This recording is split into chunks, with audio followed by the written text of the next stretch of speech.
Saya tadi mencoba, sebetulnya begini Bu ya, kedaulatan itu apakah terdapat pada diri saya, diri sendiri, atau memang kedaulatan Tuhan itu yang dimasukkan kepada diri. Nah, seseorang yang sudah ma'rifat, artinya ma'rifat dalam segala hal, kepintarannya sudah ma'rifat, kesaktiannya sudah ma'rifat, kelungguannya juga sema'rifat. Nah, ketika masuk dalam sesuatu keikhlasan yang sempurna, mereka akan mengucapkan kun fayakun, apa yang terjadi terjadilah. Iya. Nah, inilah kedaulatan ini, apakah memang kedaulatan dari diri sendiri atau memang kedaulatan dari Tuhan? Yang awalnya bahwa aulia tersebut kemungkinan kan dari niatnya dulu Bu ya, dari niat yang kuat sehingga membentuk sesuatu kekuatan, mungkin diridhoi Allah. Nah, inilah barangkali kekuatan. Jadi intinya pertanyaannya itu, kekuatan itu memang apa, kedaulatan itu apa dari diri sendiri, apa memang kedaulatan itu dari Tuhan itu Bu ya? Makasih Bu ya. Begini, semua yang ada di ruang ini semua sudah meripat semua. Meripat enggak? Iya. Ya meripat. Apa meripat tuh? Iya. Iya, ini ma'rifah ya. Al-arif billah. Begini orang yang arif billah tuh artinya sudah kenal Allah, sudah melihat Allah, sudah paham Allah, sudah mengerti Allah semuanya. Nah, ketika orang sudah mencapai tingkat pengetahuan seperti itu, sejak itu dirinya sudah nggak ada. Kan ternyata yang berdaulat itu hanya Allah. Ya, wujud kita ini adalah semata-mata bagaikan bayang-bayang. Kita ada karena adanya Dia, dan semua yang bergerak adalah yang menggerakkan Dia. Jadi orang yang sudah tingkat ma'rifatullah, ketika dia berbuat, dia tidak merasa berbuat, yang dirasakan Allah yang berbuat, maka terjadilah. Dan ketika dia mengatakan, bukan dia mengatakan, tapi Allah yang mengatakan. Ketika engkau sudah mencintaiku, maka mulutmu adalah mulutku dan tanganmu adalah tanganku. Ya, ketika engkau bekerja, akulah yang menjadi tanganmu, dan ketika engkau berbicara, akulah yang menjadi mulutmu. Apa yang dikatakan, setiap kehendak yang muncul dalam dirinya itu adalah kehendak Allah. Wa ma tasyauna illa an yasha Allah. Sehingga ketika dia berbuat apapun itu yang disadarinya Allah yang berbuat, maka dapat dipastikan apapun kebaikan yang dia lakukan tidak mungkin mengharapkan imbalan dari siapapun.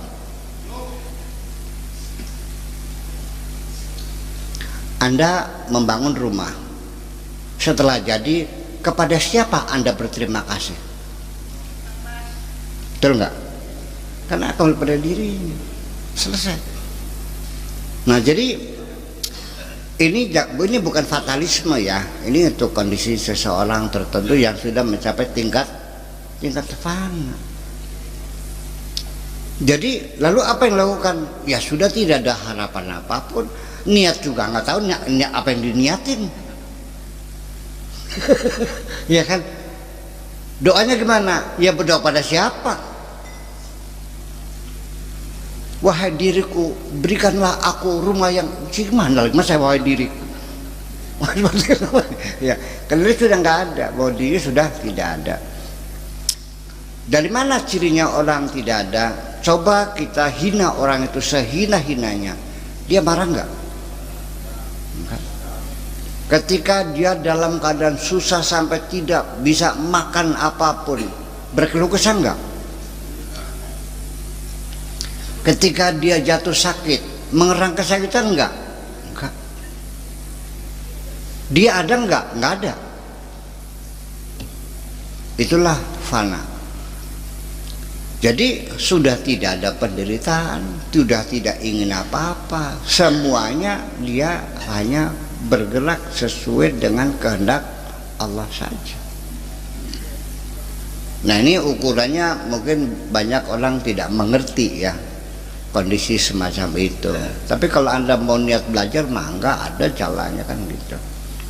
Ya, untuk mencapai tingkatan itu ada. Sekarang begini, Nabi Muhammad dilempari sampai berdarah-darah. Malaikat menawarkan, apa kau musnahkan penduduk Taif ini? Kata Nabi jawabnya, kalau kau bunuh mereka, lalu tugasku apa? Malah yang keluar adalah ucapannya, Allahumma hadi qaumi innahum salam. Ya Allah, berilah hidayah mereka karena mereka enggak tahu siapa aku ini. Nah, kalau orang dilemparin mukanya tidak marah, tidak sakit hati, berarti orang itu ada enggak sebetulnya?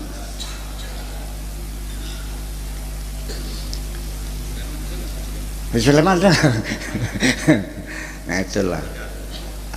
Nah itulah makanya jadi kita ukurannya bukan semacam itu. Jadi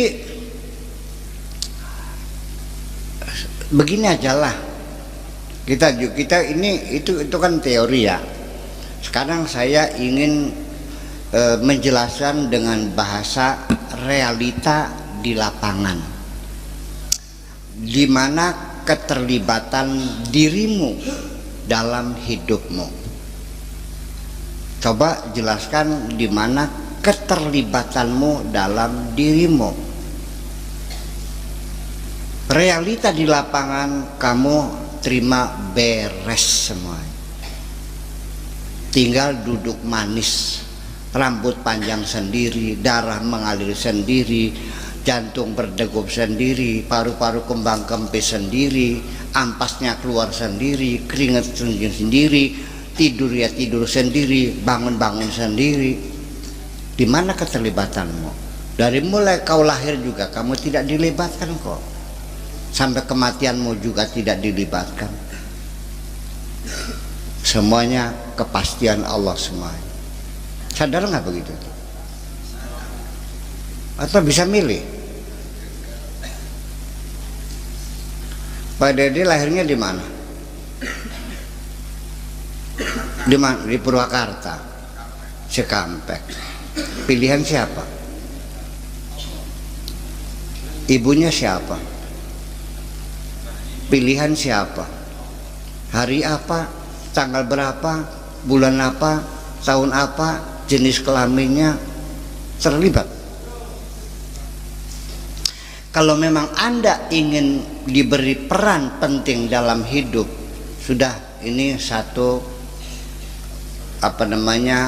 uji coba aja dah. Oke, semuanya tetap Allah yang ngatur.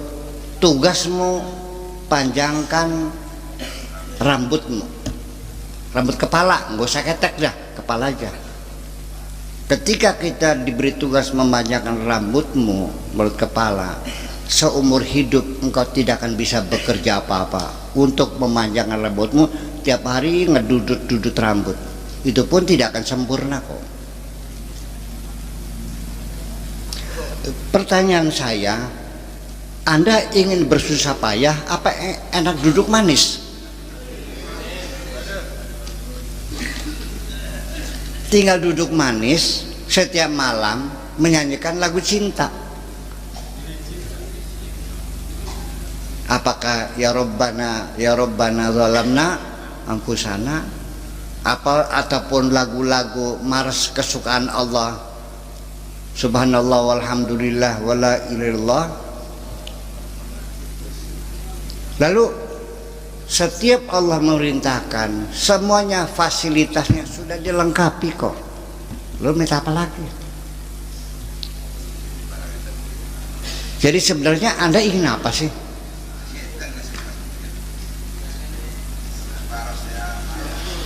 Nah ini yang jadi persoalan. Ini yang membuat kacau balau pikiran kita ini, karena di dalam dirimu ada nafsu namanya. Saja. Tetapi nafsu juga harus kita nikmati. Tanpa itu kita tidak merasa, tidak akan mendapatkan kesenangan di dunia ini. Tanpa nafsu engkau tidak akan bisa menikmati cantiknya wajah perempuan. Tanpa nafsu kamu tidak akan merasakan nikmatnya sate. Itu aja. Jadi nafsu biarkan hidup, tapi yang penting bagaimana kira-kira nafsu itu bisa dikendalikan. Itu cakap pesan. Non? Iya. Jadi kedaulatan mutlak semuanya ada di tangan Allah semuanya. Ya. Ya, begini. Kita merasa seolah-olah kita punya kekuasaan, punya kedaulatan, punya kehendak, punya prangsane anggapannya. Nyatanya sampai keinginan pun yang muncul dalam dirimu itu diciptakan oleh Allah. Anda berkeinginan seperti itu. Ada nggak orang yang oleh Allah tidak diciptakan keinginan pengen pinter? Ada nggak? Ada nggak orang yang Allah tidak membuat semangat bekerja mencari materi? Ada nggak? Tidur aja. Siapa yang nyuruh? Memang tidak dicipta oleh Allah, nggak ada keinginannya. Teman-temannya ke sekolah, dianya main dingdong, iya kan? Nah itu semacam itu harus kita sadari. Jadi begini aja dah,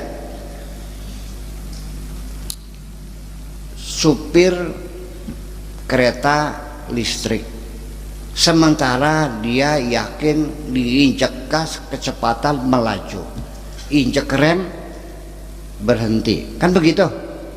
Nah ketika listriknya mati, diinjak gasnya jalan enggak? Berarti Anda baru sadar tidak bisa menentukan karena listriknya putus. Silakan Anda melakukan interview kepada orang yang stroke.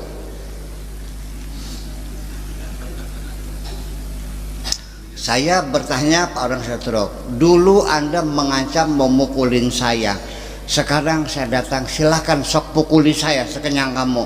Nggak bisa. Kenapa? Ya nggak bisa. Dulu ngancam, iya. Kenapa? Dulu mah bisa.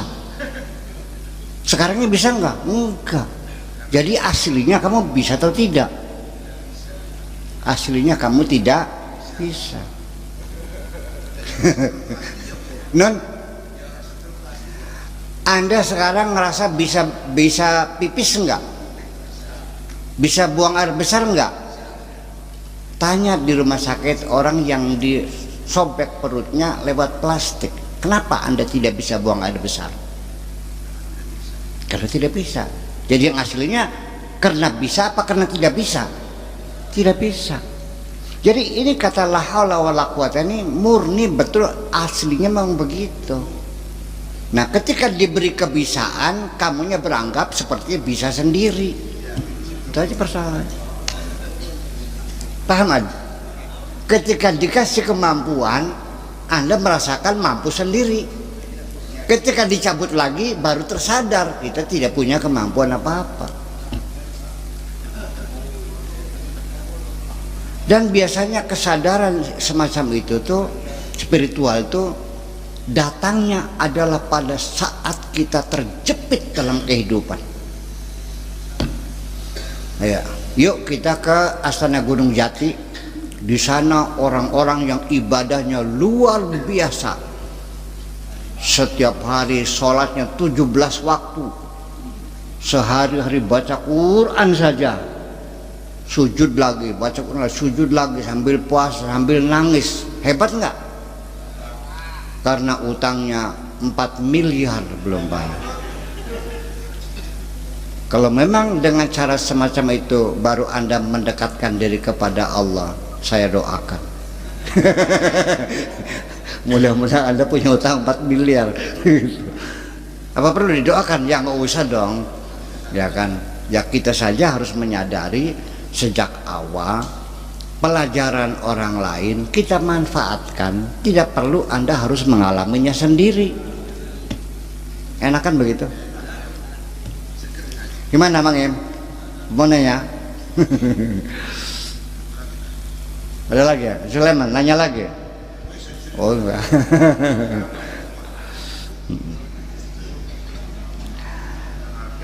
Non?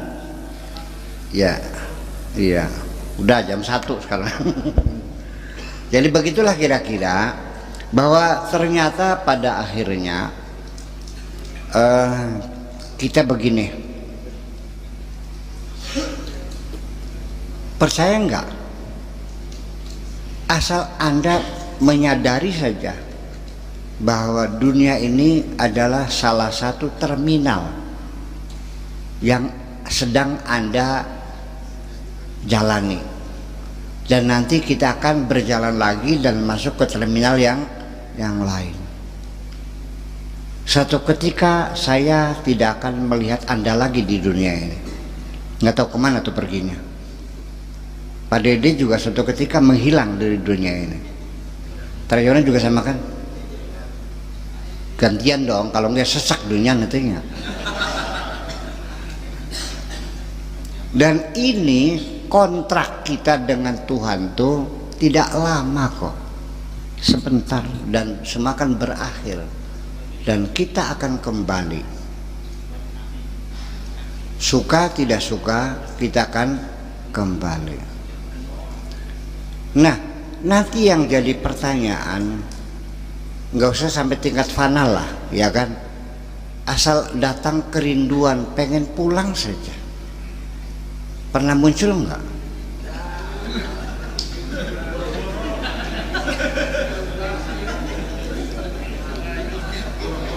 Oke, sekarang saya tanya saudara-saudara kita yang lagi TKW di Arab Saudi. Sudah 4 tahun belum pulang karena diperpanjang kontraknya 2 tahun lagi. Tanya mereka, ada kerinduan pulang enggak? Apa yang mereka ingat? Keluarga, orang tua, anak-anak, suami. Ada enggak yang ditanya, enggak saya mau pulang lagi, dah nggak usah? Ada enggak? Kenapa nggak mau pulang? Karena uang yang dikirimkan tiap bulan ternyata dihabiskan oleh suaminya, dan suaminya sudah punya istri lagi. Udah, jangan-jangan kamu yang tidak mau pulang itu punya masalah sebetulnya.